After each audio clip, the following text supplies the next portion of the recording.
मंदिर दर्शन में आप सभी का हार्दिक स्वागत है।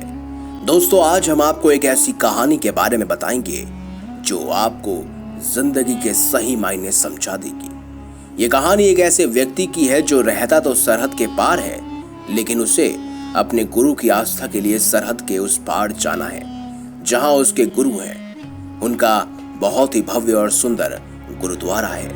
ये कहानी न सिर्फ आपको एक गुरु और शिष्य के रिश्ते को समझाएगी, बल्कि एक ऐसे सुहाने और खूबसूरत सफर पर भी ले जाएगी जिससे आप भी मंत्रमुग्ध होकर गुरु के द्वार पर जाना जरूर चाहेंगे।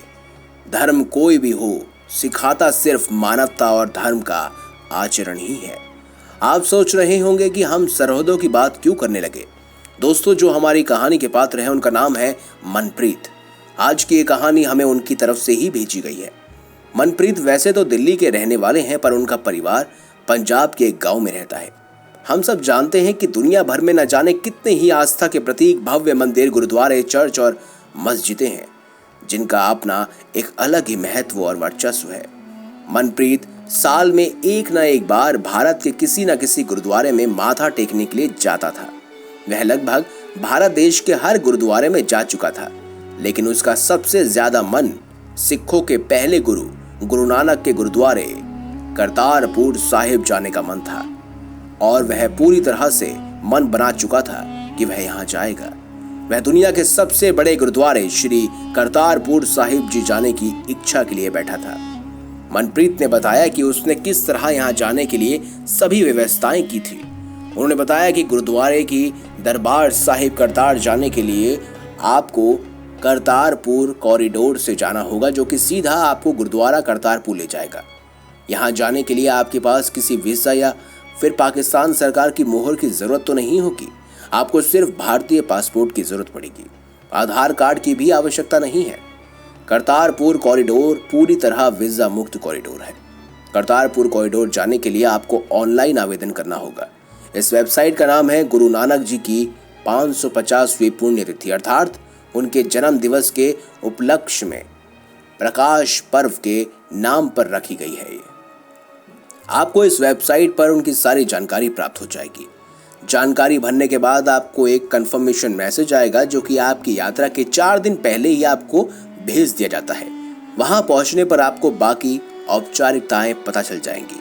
गृह मंत्रालय की वेबसाइट पर आपको इस यात्रा से जुड़ी जानकारियां भी आसानी से मिल जाती है। ये तो सभी यात्रा से जुड़ी महत्वपूर्ण जानकारी थी, जिससे आपको यात्रा करने के लिए मदद मिल जाएगी।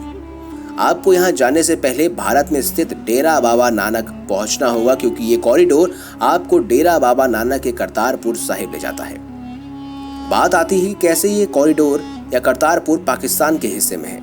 हुआ कुछ यूं था दोस्तों, 1947 में जब भारत और पाकिस्तान का बंटवारा हुआ था और रेड क्लिफ लाइन ने भारत और पाकिस्तान को अलग किया था, तब इसकी वजह से गुरदासपुर तहसील भारत की तरफ और शाकरगढ़ तहसील पाकिस्तान की तरफ चली गई, और ये करतारपुर साहिब गुरुद्वारा इसी तहसील में आता है।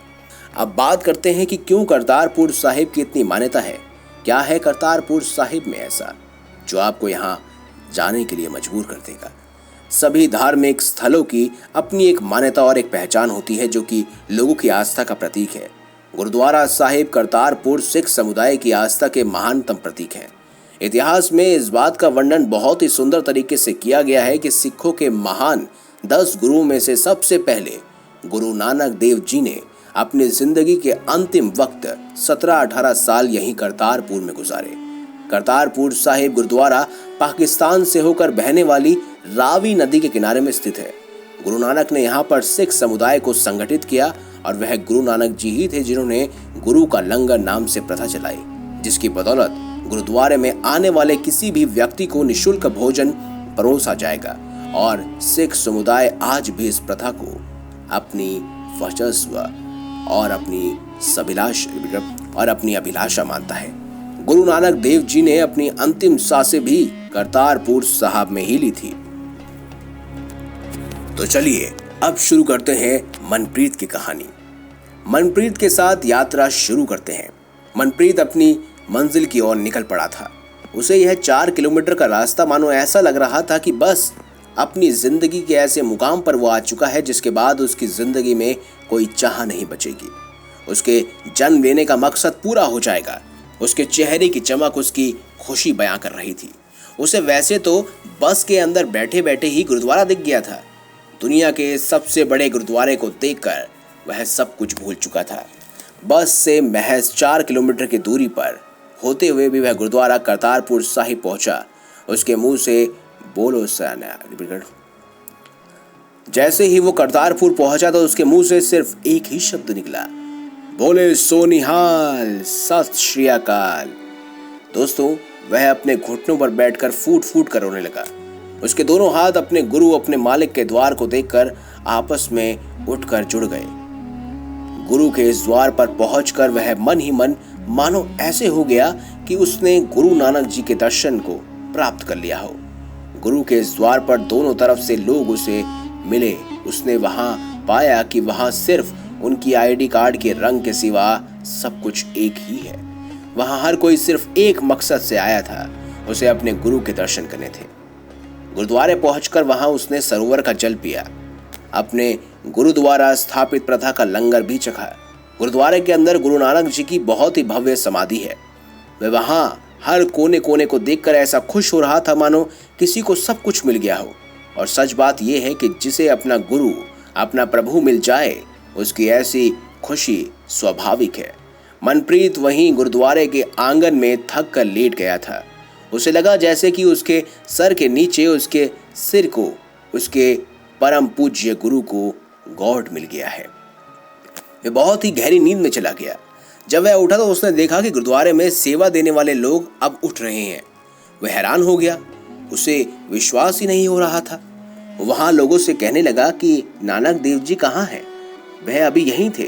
उन्होंने मुझे अपनी गोद में सुलाया था। वह मुझे जिंदगी के प्रवचन दे रहे थे।